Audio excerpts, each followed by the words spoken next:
always me versus me. It was never me versus you. Misunderstood. Get up, had to beat those eyes. Got up and I beat those eyes. It's understood. It was always me versus me. It was never me versus you. And now I'm good. Wake up and I do my part. Wake up and I do my job just how I should. It was always me versus me. It was never me versus you. Misunderstood. Get up, had to beat those eyes. Got up and I beat those eyes. It's 8 a.m. on a Saturday, and we're in Long Beach. We're here for collectacon. There's a beautiful swan paddle boat thing down there. We're really close to the pier at the moment. You can actually see the boats. This year they're having us line up on the pier side of the convention center instead of having us line up on the street, but who knows how long this line's gonna get, because last year we were in this line for like an hour or 2 hours almost. Yeah, we're not gonna get in for 10, so we're gonna be in here for 2 hours. So regardless, we're gonna be in line for 2 hours. Yeah, our friend is over there in the VIP line, which if you come over here, you send stuff all the way up there, but they're kind of right there. That's kind of crazy. They got like the fast pass and stuff too. That was like $200. Yeah, I'm surprised the VIP line's also just as long. No, this is gonna be longer. General admissions is always gonna be like 5 times longer. But it's a nice day out at least. It sucks we're in the sun. Yeah, a little bit. Love this convention center, but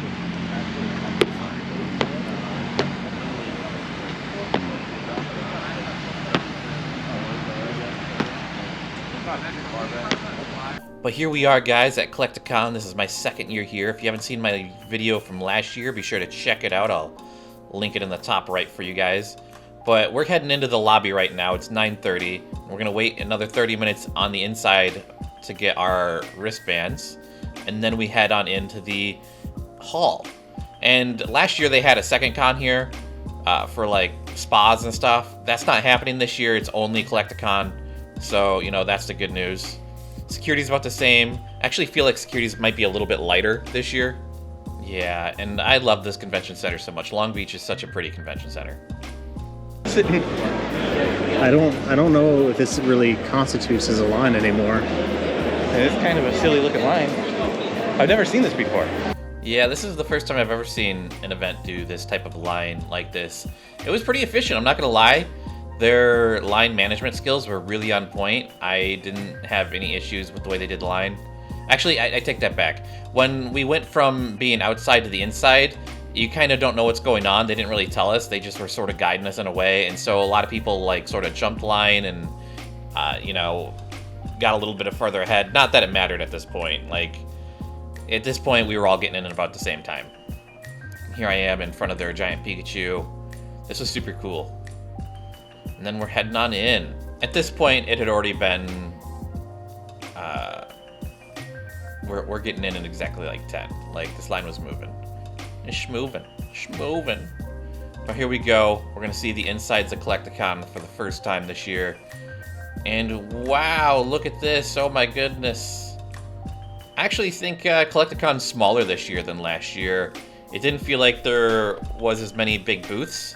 PSA was here. They do drop off and pick up, so if you wanted to go to the Burbank card show, you could pick up your cards and get them graded super fast. It's very expensive though.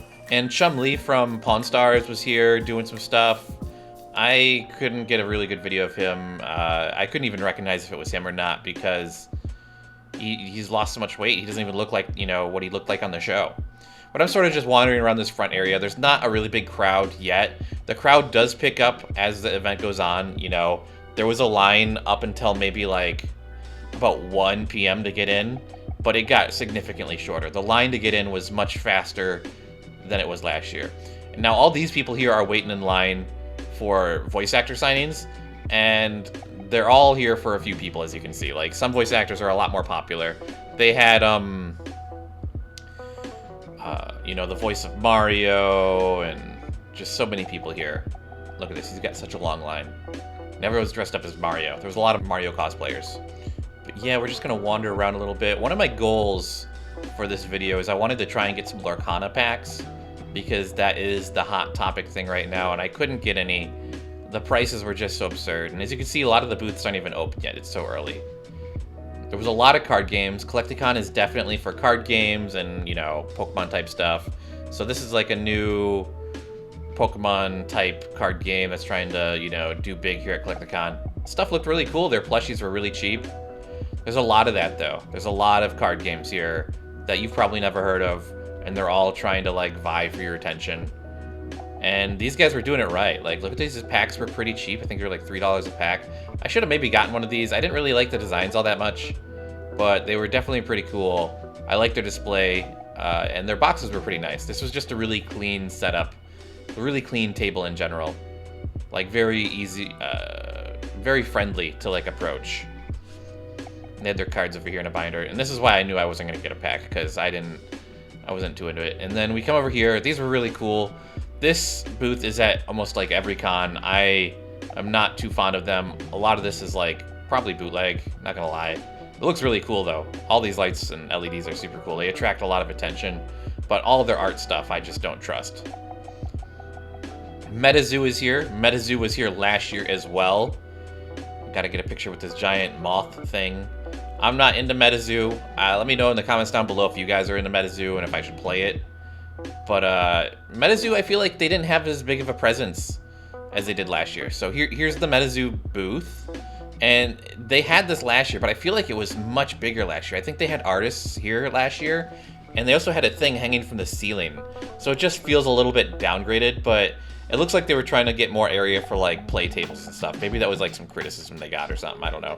It didn't seem like these tables filled up with play testers as much as they'd hoped throughout the day.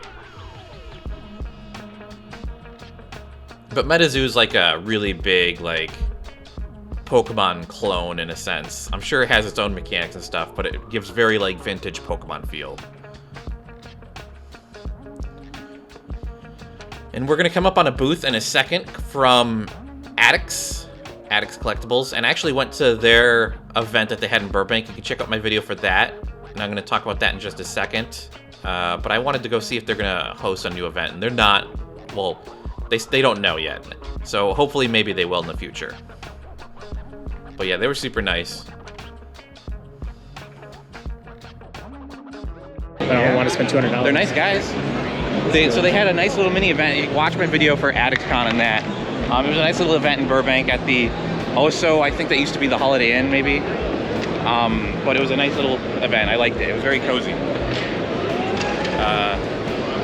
And these lines for these signings are ridiculous. Yeah, but that line, oh my goodness. All of the voice actor lines got longer and longer as the day went on. Now we're going to check out Yo Mr. 3D's booth. He wasn't actually here, his brother was running the booth. And they do these little card stands. They're 3D printed. These were pretty cool. They also do phone stands. And I believe they do custom orders. You can, hit them up on Instagram or Etsy or wherever they're located and get a custom order. They had some cool ones here. I didn't get one. I contemplated it, but I didn't. But moving on to Lorcana, we found a place that was actually selling Lorcana. He was selling the boxes and the packs, and I think he said the packs were like, I don't know. He was talking about like math. Like he's like the box is like 315, so it's like whatever divided by 315, and I think it worked out to like 13.50 per pack or something like that, which is pretty expensive. As these are gonna hit, major retailers on September 10th, and Target and Walmart are probably gonna be selling them for closer to $7 a pack. So that's like double the price right now. So I don't know if those prices are gonna hold up, and we're gonna talk about that in a second because we are on the Lorcana hunt right now. I was really hoping to be able to buy a Lorcana pack, and I came across this booth. They had a Lorcana box here that said $3 per pack, but you look in it and it's Yu-Gi-Oh packs, and then they have Lorcana in their little plastic box here for $20 a pack. That's kind of crazy. And then, of course, later in the day, after a few hours, they had marked it down by $5. That's just ridiculous.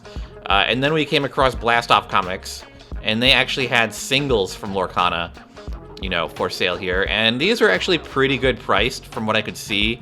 I looked up a few of these on eBay, and they look to be in comparison to like the eBay ranges. So nothing too out of the norm here. Here's some prices you can see, like they're pretty close. These cards are going up and down on a daily level, so a give or take $1 is not the worst thing in the world. But they're going to be at Anime Inc. on the East Coast, so if that's near you, be sure to go check them out. They were pretty cool.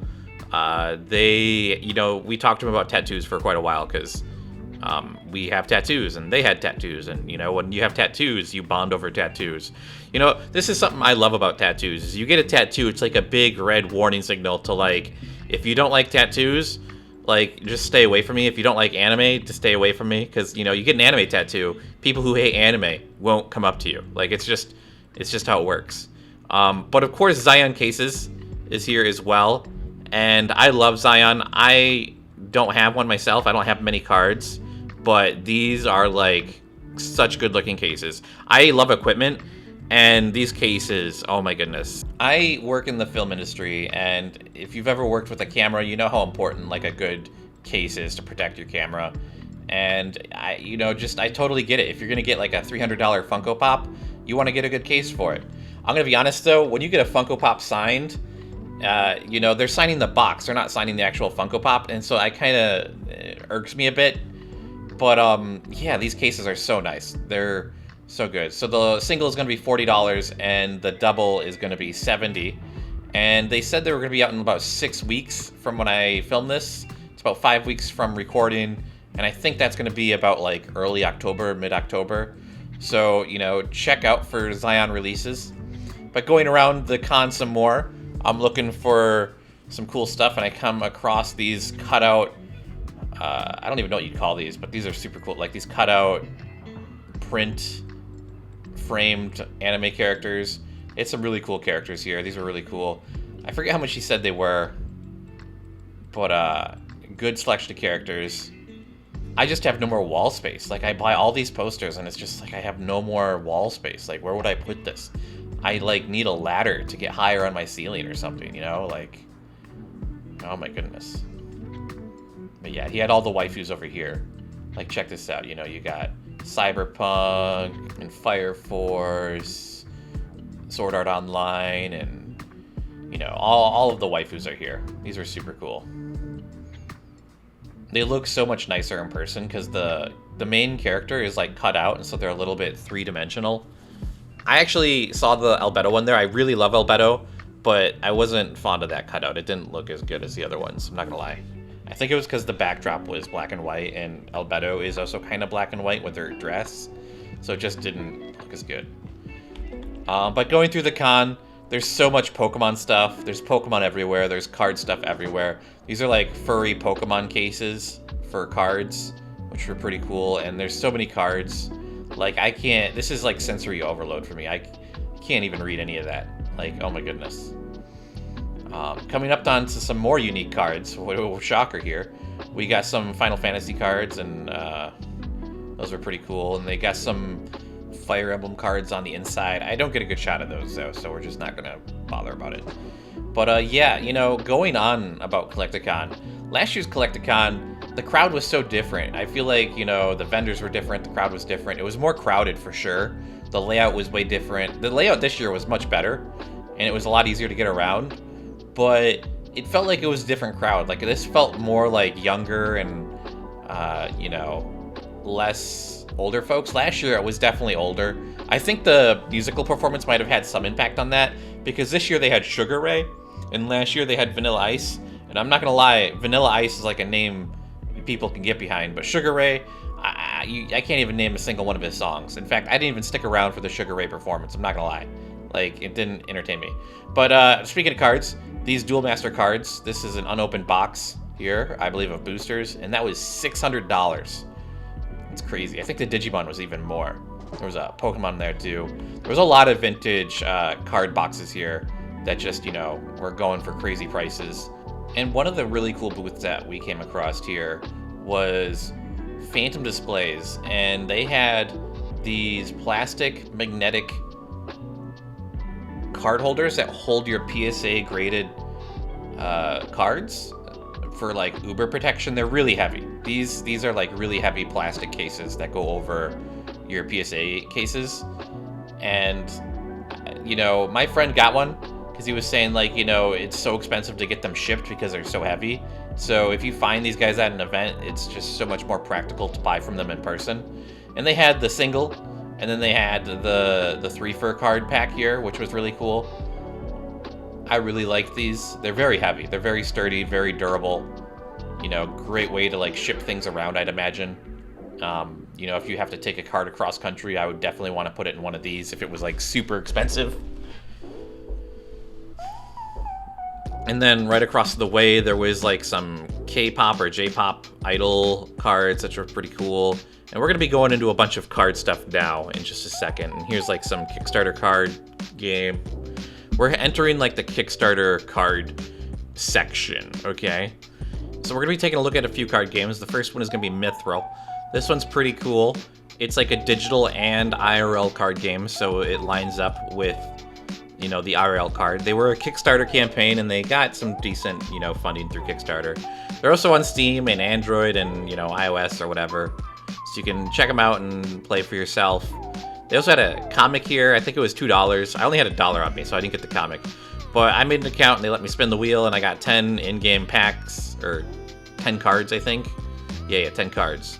And then, because I was so cool, they gave me a holo card here. They actually gave me 2 holo cards, because the guy right here, wearing the Mythrel hat, is one of the co-creators, and, you know, his first signature, the marker kind of, like, messed up, so he gave me 2 cards with his signature, but the first one was kind of messed up. This is the good one. You can't really see it, because it's a holo card, and it just kind of blends in with the lighting. But they were super cool. Give them a check out and whatnot on Steam or whatever. The next one we check out is Beasts, and these people were here last year, and I feel like I've seen them at a lot of events in general, and their booth is really big, so they must be doing something well for themselves. They do like trippy, weird stoner card game, and they actually have really cool like foil, where it's like little pot leaves on their cards. I didn't get too close to it. I don't want my video to get in trouble or anything. But now we're like in the Artist Alley section, and I'm coming up on this booth, Soothing Suffering. I actually came across them before at a Shumi Mart video, and this is the sticker I got from them today. I got this Anya sticker. I thought it was really cute. And, you know, check out my Shumi Mart video if you want to see more of them, because they do a lot of, like, Bochi the Rock stuff. And as we were walking around, we came across this really cool Pokemon shirt, and this was only, like, $35. My friend was interested in these earrings, but this shirt was really, like, oh my goodness, like, $35? That's so cheap for, like, a collared shirt. You know, they didn't have my size, though. I need the largest size possible. And then coming around the side here, they had a Chainsaw Man one as well. I regret not getting this. I should have got this shirt. Oh man, I'm kicking myself in the butt for not getting it. Hopefully I run into them again, because for $35 for a collared shirt, that is a steal. But that was everything that I saw that was really cool in the convention hall this year. You know, there was so much Pokemon and plushies and just anime collectible stuff all around. My biggest gripe with the event this year is it felt like a lot of the smaller booths were just sort of copy and paste of each booth over and over again. Because it was just like, oh, I can buy the card packs over here that were over here. And not many booths had, like, original stuff. Well, I shouldn't say that they didn't have original stuff. It just, you know, a lot of the same merchandise was being sold between booths. And I get it, you know, it's a collectible thing, and, you know, it's just how it's going to be. But as you can see, throughout the day, these crowds started getting pretty wild. And these lines were the voice actors. I'd say for Collectacon, the voice actor stuff is probably what most people are coming for. Like, you know, you can probably get, you know, your Pokemon or Yu-Gi-Oh! Or whatever you want. Unless you're really coming out here to buy and trade for super rare collectibles, there's not. You can probably get most of it at a card shop. But heading outside of the convention center, across the street here, there was like a little farmer's market, street market going on. And this was just setting up. I think this was like earlier in the day. And I'm just going to put like a bunch of the Collectacon graphics over this, because it's all just food and like stones and stuff you'd find at a farmer's market. But it was a great addition. And, you know, they didn't have this last year. I think the food aspect of Collectacon is probably one of the worst aspects. And I'm so glad there was people selling food across the street, because there was some really good cheap vendors outside over here versus having to like get, you know, bad con food. And, you know, as you can see, there was a lot of performers and performances and voice actors who came to Collectacon. Chuck Norris actually canceled, and I was really bummed out about that. I was really looking forward to like maybe getting a signature from him. Johnny Bosch is really popular. He's always like got lines around the door for every event he's at. It's just ridiculous. And so do the Yu-Gi-Oh guys. The Yu-Gi-Oh guys have really long lines just everywhere. And Mario, Charles Martinet, just super long line. It's just, they were a majority of the crowd. But coming over here to the side, the Ferris wheel was actually working this day. It's $6. per ticket or per person to get on the Ferris wheel. I'm not going to go on it with my homie, but, you know, maybe if you guys come down to the Long Beach Convention Center, you guys can get on the Ferris wheel and have a nice, lovely time. But they also have more food vendors over here on the street with food trucks. This was such a godsend for, like, good food. I was so shocked by this. But that's going to be it for today's video, guys. Be sure to like and subscribe if you haven't already. I'm Evil Aniki, and this has been another vlog. And, you know, I love Collectacon this year, and I'm going to be back next year. And I'm going to be in Long Beach Convention Center again in just a few days. Well, as you see, this is probably going to be the same day I'm going to be down in the convention center, because I'm going to be down there for maybe Long Beach Comic-Con. But that's it, guys. Bye!